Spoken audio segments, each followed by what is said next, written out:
जिले की हर खबर सबसे पहले आप तक पहुंचाने का वादा, बस यही है एक इरादा।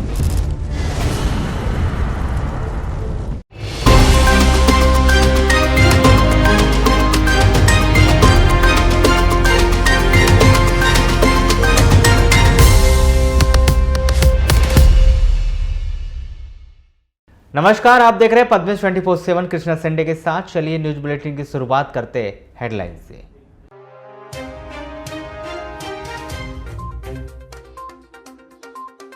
जिला अस्पताल पहुंची ऑक्सीजन प्लांट की मशीन। 1 सप्ताह में शुरू हो जाएगा प्लांट से ऑक्सीजन बनाने का काम।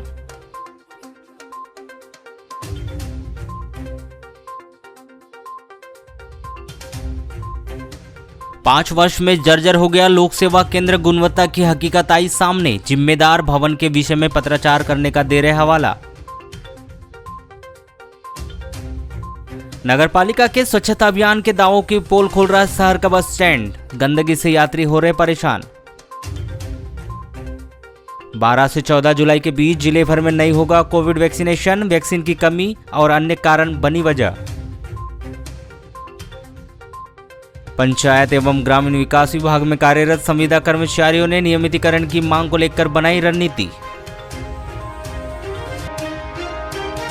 जिले के लामता थाना क्षेत्र के अंतर्गत आने वाले ग्राम कोचेवाड़ा में इस ग्राम के व्यक्ति देवलाल टेकाम 30 वर्ष की घर में फांसी लगाने से मौत हो गई। इस व्यक्ति ने किस वजह से फांसी लगाया है यह अभी स्पष्ट नहीं हो पाया। लामता पुलिस ने मर्ग कायम कर जांच शुरू कर दी है। प्राप्त जानकारी के अनुसार 11 जुलाई को देवलाल घर में था। शाम 5 बजे करीब देवलाल की मां अमोली से अपने घर कोचेवाड़ा आई और दरवाजा को धक्का देकर अंदर गई, जिससे अपने बेटे देवलाल को घर के अंदर फांसी पर लटका देखा। देवलाल की फांसी लगाने से मौत हो चुकी थी। जिले के लामता थाना क्षेत्र में आने वाले ग्राम नरसिंगा में इसी ग्राम के व्यक्ति खेमचंद पिता जीवनलाल गौतम 50 वर्ष की विद्युत करंट से मौत हो गई। 11 जुलाई की शाम 6 बजे करीब खेमचंद गौतम अपने घर में विद्युत कनेक्शन कर रहा था। उसी समय अचानक विद्युत करंट लगने से वह बेहोश हो गया, जिसे परिजनों ने तुरंत ही लामता के अस्पताल ले गए, जहां डॉक्टरों ने खेमचंद को मृत घोषित कर दिया। किरणापुर थाना क्षेत्र के अंतर्गत आने वाले ग्राम बोरबन में कोरोना का टीका लगाने के बहाने घर से लेकर गए एक व्यक्ति को नकली मुखबिर बताने का एक मामला सामने आया है, जिसमें किरणापुर पुलिस ने एक आदिवासी ग्रामीण को मुखबिरी के शक में गिरफ्तार कर पुलिस कार्रवाई में रोक लगाने, नक्सलियों की मदद करने, राजद्रोह 120D आर्म्स एक्ट 25 सहित अन्य धाराओं के तहत मामला दर्ज कर उसे न्यायालय में पेश किया है। किरणापुर पुलिस ने 3 दिन पूर्व उक्त कार्रवाई को अंजाम दिया। मांझी अंतर्राष्ट्रीय संगठन ने बताया कि थाना किरणापुर ग्राम बोरबन निवासी वर्जू रुई के एक आदिवासी ग्रामीण है, जो मांझी अंतर्राष्ट्रीय संगठन में बतौर सैनिक है। उसके घर किरणापुर पुलिस 8 जुलाई को पहुंची थी, जिन्होंने आरोप लगाया कि पुलिस ने वर्जूर को यह कहकर घर से उठा लिया कि उसे कोरोना का टीका लगाना है, जिसकी सूचना पुलिस ने वर्जूर के घर वालों को नहीं दी और वर्जूर को उठाकर किरणापुर थाना ले आए, जहां पुलिस ने वर्जूर को नक्सली मुखबिर के शक में उस पर विभिन्न धाराओं के तहत मामला दर्ज कर लिया, जिस पर मांझी संगठन के 1 दर्जन से अधिक पदाधिकारी शनिवार को एसपी कार्यालय पहुंचे, जहां उन्होंने वर्जूर को बेगुनाह बताते हुए उसे रिहा करने की मांग की। मोबाइल पर चर्चा करने के दौरान किरणापुर थाना प्रभारी नवीन यादव ने बताया कि पिछले दिनों किरणापुर के ग्राम चीनी में नक्सलियों को हाईटेक हथियार और विस्फोटक सामग्री सहित अन्य सामग्रियां सप्लाई करने वाले 8 आरोपियों को गिरफ्तार किया गया था, जिन्होंने पूछताछ में बोरबन निवासी वर्जूर को नक्सलियों का मुखबिर बताया था, जहां वर्जूर नक्सलियों और हथियार विस्फोटक सामग्रियां सप्लाई करने वालों के बीच मध्यस्थता करता था। गिरफ्तार किए गए आरोपियों से की गई पूछताछ में वर्जूर का नाम सामने आने पर उसे घर से उठाया गया है, जिससे मामले को लेकर पूछताछ की गई, लेकिन उसने पुलिस को कोई भी जानकारी नहीं दी, जिस न्यायालय में पेश किया गया है, जिसकी जानकारी वर्जूर के घर वालों को मोबाइल पर दी गई थी, जिस पर वह शनिवार को बालाघाट पहुंचे थे। जिला अस्पताल में ऑक्सीजन प्लांट लगाने का काम शुरू कर दिया गया है। मशीनें बालाघाट पहुंचते ही स्वास्थ्य विभाग के अधिकारियों के द्वारा प्लांट में मशीनें फिट करना प्रारंभ कर दिया गया। यह मशीनें आंध्र प्रदेश के आनंदपुर से आई है, जो 1 करोड़ 32 लाख रुपए की लागत की है। स्वास्थ्य विभाग के इंजीनियर राजेश डोंगरे ने बताया कि काफी दिनों से मशीनें पहुंचने का इंतजार किया जा रहा था। मशीनों को फिट करने का कार्य प्रारंभ कर दिया गया है। संभवतः एक सप्ताह में इस प्लांट से ऑक्सीजन सप्लाई होना प्रारंभ हो जाएगा। ये इसमें ऑक्सीजन जनरेशन के सारे इक्विपमेंट्स आ गए हैं और इसकी लागत है 1,33,00,000 रुपए। जी, ये 570 एलपीएम का है, जिससे हमारे 70 से 80 बेड को डायरेक्ट ऑक्सीजन सप्लाई हो पाएगा। अभी इन फ्यूचर में हमारे 1-2 महीने के अंदर में एनएचआई की तरफ से 1000 एलपीएम का एक और ऑक्सीजन प्लांट जिला अस्पताल में लगने का है, जिसकी तैयारी की जा रही है। ये वाला जो अभी आज प्लांट 570 एलपीएम का आया है, ये आने वाले 1 सप्ताह के अंदर में इंस्टॉलेशन कंप्लीट होकर के इसकी सुविधाएं सुचारू रूप से संचालित की जा सकेगी। कोरोना दूसरी लहर के दौरान ऑक्सीजन की बहुत अधिक आवश्यकता महसूस की गई थी। ऑक्सीजन की कमी के कारण कई लोगों की जान चली गई, जिसके चलते जिला अस्पताल परिसर में ऑक्सीजन प्लांट लगाने के लिए स्वीकृति दिलाई गई थी। लंबा समय बीत जाने के बाद भी ऑक्सीजन प्लांट नहीं लगने के कारण लोगों में आक्रोश व्याप्त होने लगा था। कोरोना की तीसरी लहर आने की संभावना को देखते हुए ऑक्सीजन प्लांट जल्द लगाने का इंतजार किया जा रहा था। मौसम में लगातार हो रहे बदलाव के कारण वायरल फीवर तेजी के साथ जिला और ग्रामीण क्षेत्रों में पांव पसार रहा है। वहीं इस बीमारी की चपेट में सबसे अधिक नौनिहाल आ रहे हैं। पिछले 10 दिनों में जिला अस्पताल में करीब आधा सैकड़ा बच्चों को वायरल फीवर के चलते भर्ती कराया गया। बच्चों के परिजनों ने बताया कि वायरल इन्फेक्शन के कारण उन्होंने बच्चों को जिला अस्पताल में भर्ती कराया है। उन्होंने बताया कि मौसम में बदलाव के कारण बच्चों को उल्टी, पेट दर्द और फीवर की शिकायत हो रही थी, जिस पर स्वास्थ्य कार्यकर्ताओं के द्वारा दिए गए निर्देशों के तहत उन्होंने अपने बच्चों को उचित उपचार के लिए जिला अस्पताल के शिशु वार्ड में भर्ती किया है, जहाँ उनका उपचार हो रहा है। मलेरिया हुआ तो और आपके गांव में कितने बच्चों को हुआ और हुआ है? एक था, फिर हुआ ही नहीं। अच्छा, तो अभी वहाँ पर इलाज की व्यवस्था है कि नहीं? कोई डॉक्टर वाक्टर आते हैं कि नहीं? आते हैं। पूछने आते हैं? कोई आया था बच्ची को देखने के लिए? कौन आया था? हमारे गाँव का अच्छा, गाँव के डॉक्टर आए थे? नहीं, कार्यकर्ता आए थे। क्या सलाह दी उन्होंने? बच्चों को इलाज करो, मलेरिया का डोज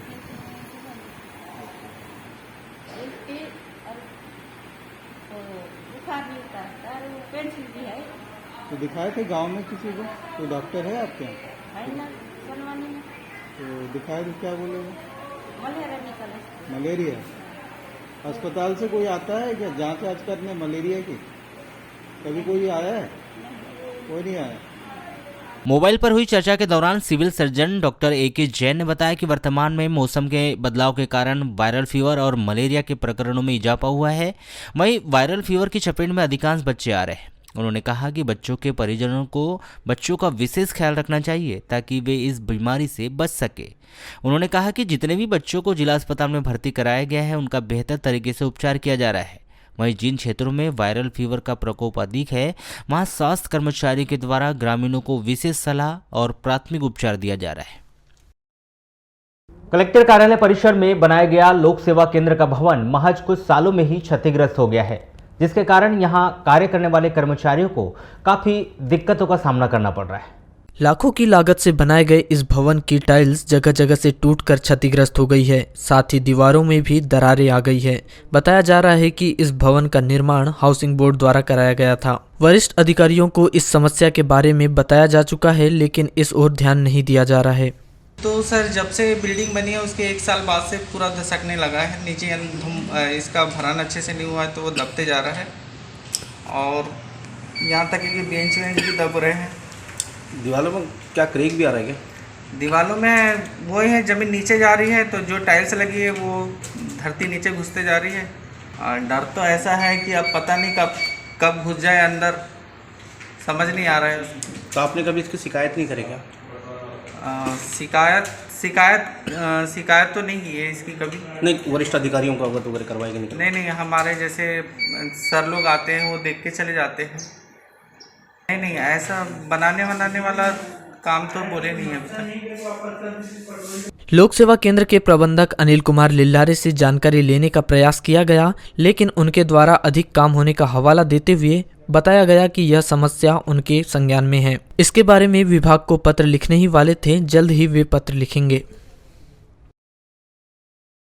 जिला टीकाकरण अधिकारी डॉक्टर परेश शुक्लम ने बताया कि 12 से 14 जुलाई तक जिले के किसी भी टीकाकरण केंद्र पर कोविड वैक्सीन का टीका नहीं लगाया जाएगा।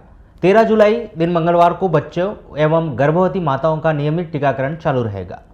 डॉक्टर उपलव ने बताया कि 10 जुलाई 2021 को कोविड वैक्सीन टीकाकरण महाअभियान में बालाघाट जिले को 30,500 लोगों को टीका लगाने का लक्ष्य दिया गया था। इस लक्ष्य के विरुद्ध 32,404 लोगों को कोविड वैक्सीन का टीका लगाकर जिले ने 106% टीकाकरण उपलब्धि हासिल कर ली है। डॉक्टर उपलव ने आमजन से अपील की है कि वे 12 से 14 जुलाई 2021 तक कोविड वैक्सीन का टीका लगवाने के लिए टीकाकरण केंद्र पर न आएं। बालाघाट शहर को हरा भरा और स्वच्छ रखने के उद्देश्य से जिला फल सब्जी थोक विक्रेता संघ के द्वारा 11 जुलाई से 11 अगस्त के मध्य शहर के भीतर वृक्षारोपण, साफ सफाई सहित अन्य कार्य की शुरुआत रविवार को वार्ड नंबर 29 में वृक्षारोपण से कर दिया गया। फल सब्जी थोक विक्रेता संघ के अध्यक्ष राकेश शेवेवार ने बताया कि शहर को हरा भरा बनाने नगर के सभी 33 वार्डों में नीम के वृक्ष लगाए जा रहे हैं। यह अभियान 1 माह तक चलेगा, जिसमें 500 पौधे लगाए जाएंगे। वृक्षारोपण के साथ ही जरूरतमंदों को ऑक्सीजन मशीन, भाप मशीन और बच्चों के लिए उपयोगी सामग्री भी दी जा रही है। आज वार्ड नंबर 29 में हमारी सब्जी मंडी इतवारीगंज में हम लोगों ने कम से कम 21 झाड़ से आज से शुरुआत की है, जो 11/7/2021 से लेके तो 11/8/2021 तक के 1 महीने तक के हमारा निरंतर वृक्षारोपण अभियान और साथ में जो हमारा ऑक्सीजन मशीन और भाप मशीन, बच्चों के लिए बहुत सारी चीज़ें ऐसी हम लोगों का 1 महीने तक के पूरा वृक्षारोपण अभियान चलेगा, जिसमें हमारे 33 वार्डों में हमारा ये लक्ष्य रखा गया है कि कम से कम 500 झाड़ लगा के शहर को हरा भरा बनाए और पूरे झाड़ हमारे नीम के रहेंगे, जिससे ऑक्सीजन भी अच्छी होगी और उसकी औषधि भी काम आती है। तो इसलिए हम लोगों ने पूरे नीम के झाड़ लगाने का निश्चय लिया है। इसमें हमारे साथ में पूरी जनता साथ में आए और इस बालाघाट को हरा भरा बनाने में हमारा सहयोग करें। शहर को ऑक्सीजन की कमी थी, तो हम वो ऑक्सीजन की पूर्ति करने के लिए पेड़ को लगाना चाहते हैं और शहर को हरा भरा बनाना चाहते हैं। हम इस उद्देश्य से हमने पेड़ वृक्षारोपण करवाया। और क्या क्या लक्ष्य रखा है आपने? कितने पेड़ों का लक्ष्य रखा है? मास्क वितरण है और ऑक्सीजन है और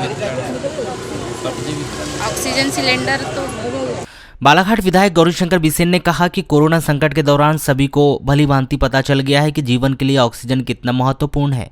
नीम का पौधा सभी दृष्टि से सर्वश्रेष्ठ है। वृक्षारोपण के साथ ही पौधों की सुरक्षा की जिम्मेदारी के लिए आम जनता का सहयोग आवश्यक होगा।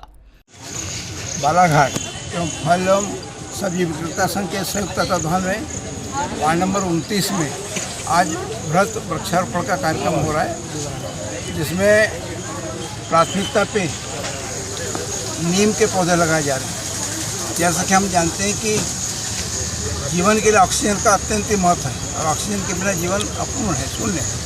लेकिन उसमें भी प्रजातियों की मैं बात करूं तो नीम का पौधा सभी दृष्टि से सर्वश्रेष्ठ पौधा माना जाता है और यहाँ पे बड़े पैमाने पे एक अच्छी नर्सरी से पौधे मंगा करके इस वार्ड सहित बालाघाट के बहुत बड़े क्षेत्र में नीम के पौधों का वृक्षारोपण का अभियान आज से प्रारंभ किया गया है। और मैं चाहूँगा कि जितने भी जिस मोहल्ले में, जिसके घर के सामने, जिस प्रतिष्ठान के सामने या जिस संस्था के सामने या उनके परिसर में ये वृक्षारोपण हो रहा है, उनकी परवरिश वो करें। पौधे यशस्वी जीवित हों, वो ग्रोथ करें और पर्यावरण के संतुलन में उनका हम सार्थकता से उपयोग कर सकें। इसलिए सभी आम जनमानस की, आम जनता की इसमें सहयोग की आवश्यकता है। पौधा लगाना तो एक क्रम है, लेकिन उसके बाद उसको जीवित रखना, बड़ा हो, उसको किस तरह का नुकसान न हो, उसकी भी जवाबदारी संस्थाओं के साथ साथ आम जनमानस के। मैं यही अपील करना चाहता हूँ कि ये पौधे 100% जीवित रहे, इसमें आप सब लोग सहयोग करें। पूर्व नगर पालिका अध्यक्ष रमेश रंगलानी ने बताया कि पौधों को लगाना तो बेहद सरल है, लेकिन उनकी सुरक्षा कर उन्हें बड़ा करना एक संकल्प वाला काम है। ये पौधा लगाना तो सरल है, लेकिन उसकी सुरक्षा भी होनी चाहिए। वैसे जैसे कि हमने अभी देखा कि कोरोना पीरियड में कितने लोग ऑक्सीजन की वजह से अपने जान को गंवाए, हमारे से छूट गए। ऑक्सीजन पौधा जितने ज़्यादा होंगे लोगों को प्राकृतिक ऑक्सीजन प्राप्त होगा, इसलिए ज़्यादा से ज़्यादा मैं तो सबसे निवेदन करूंगा, आग्रह करूंगा कि ज़्यादा से ज़्यादा चारों तरफ पौधे लगे। वृक्ष जितने ज़्यादा होंगे उतने ज़्यादा ऑक्सीजन हमें प्राकृतिक रूप से प्राप्त होगा। पौधा या वृक्ष कहना चाहिए मानव का स्वाभाविक मित्र होता है, इसलिए उसमें वो भी जीव होता है क्योंकि वो हमेशा आपको लाभ ही लाभ देता है। इसलिए वृक्ष लगाएं और ऑक्सीजन को पैदा करें। पर्यावरण इस समय जिस प्रकार से पर्यावरण का संकट है, चारों तरफ हम देखते हैं प्रदूषण, और पर्यावरण को ठीक करने के लिए वृक्ष यदि हमने लगाए तो इससे आगे चल कर के जल समस्या भी ठीक होगी, इसलिए वृक्ष ज़्यादा से ज़्यादा लगाएं। नगरपालिका के द्वारा शहर में स्वच्छता अभियान को लेकर कितने भी दावे करें, लेकिन वर्तमान परिस्थिति में शहर की स्वच्छता को लेकर नगरपालिका पूरी तरह से फेल होती नजर आ रही है। नगर में साफ सफाई को लेकर जहां एक ओर बिल्कुल भी ध्यान नहीं दिया जा रहा है, तो वहीं दूसरी ओर बस स्टैंड और बस स्टैंड के प्रतीक्षालय की भी वर्तमान में दुर्दशा बनी हुई है, जो नगरपालिका की कार्यप्रणाली को आईना दिखाते प्रतीत हो रही है। नगरपालिका के कर्मचारियों की लापरवाही के चलते बस स्टैंड के चारों ओर गंदगी का आलम है और प्रतीक्षालयों में गंदगी के बीच यात्री बैठने को मजबूर है, जिसको लेकर यात्रियों ने नाराजगी जाहिर की। देखो वो पैसेंजर तो रहते हैं जो बाहर से आने वाले है ना, अब उन्हीं लोग यहाँ पे आते हैं, बैठते हैं, इनकी देखरेख कोई कर नहीं पाता है यहाँ पे। अच्छा, आज साफ सफाई हुई है क्या? साफ सफाई तो हुई नहीं यहाँ पे। और जैसे बस स्टैंड में पूरी गंदगी है, तो क्या लगता है कि बालाघाट का जो शहर है, बस स्टैंड जो मुख्य रहता है, वहाँ पर ये स्थिति, तो क्या मानते हैं? इसमें से नगर पालिका की तरफ से आते तो है कर्मचारी लोग, यहाँ पे झाड़ू लगाएंगे पूरी सफाई। नहीं, आज तो पूरी गंदगी दिख रही है सब जगह। हाँ, तो आज पता नहीं आज आएगी नहीं, मैं भी अभी आया हूँ। अरे जैसे आप कहीं जाते हैं दूसरे स्टैंड में, वहाँ क्या व्यवस्था रहती है? साफ सफाई रहती है यहाँ, जब आना नहीं रहता वहाँ साफ सफाई रहती है। यहाँ कुछ साफ सफाई यहाँ साफ सफाई। तो अभी बैठने में क्या लगता है कि इससे क्या बीमारी फैलेगी या क्या? बीमारी फैलेगी, साफ सफाई रहता है बीमारी मैंने दिक्कत है यार। मुख्य नगरपालिका अधिकारी सतीश मठसेनिया ने बताया कि बस स्टैंड की साफ सफाई को लेकर नगरपालिका के द्वारा बेहतर इंतजाम किए जाते हैं। वहीं रविवार होने के कारण बस स्टैंड सहित प्रतीक्षालयों की साफ सफाई नहीं की गई, लेकिन व्यवस्थाओं को शीघ्र दुरुस्त किया जाएगा। जिले के चांगुटोला थाना क्षेत्र में आने वाले ग्राम गुड्रू के हिरमन टोला में 21 वर्षीय लड़की मोनिका पिता इंद्र प्रसाद सुलाखे ने जहरीली वस्तु का सेवन कर लिया, जिसकी जिला अस्पताल में उपचार के दौरान मौत हो गई। इस लड़की के द्वारा मां की मौत के गम और मानसिक तनाव में जहरीली वस्तु का सेवन किए जाने की संभावना व्यक्त की गई है। प्राप्त जानकारी के अनुसार मोनिका की मां की मृत्यु पिछले महीने हुई है। मां की मौत के बाद मोनिका मानसिक तनाव में भी रहती थी। 10 जुलाई की शाम को मोनिका ने कीटनाशक का सेवन कर लिया, जिसे जिला अस्पताल बालाघाट लाकर भर्ती किया गया था, जहां पर उपचार के दौरान मोनिका की मौत हो गई।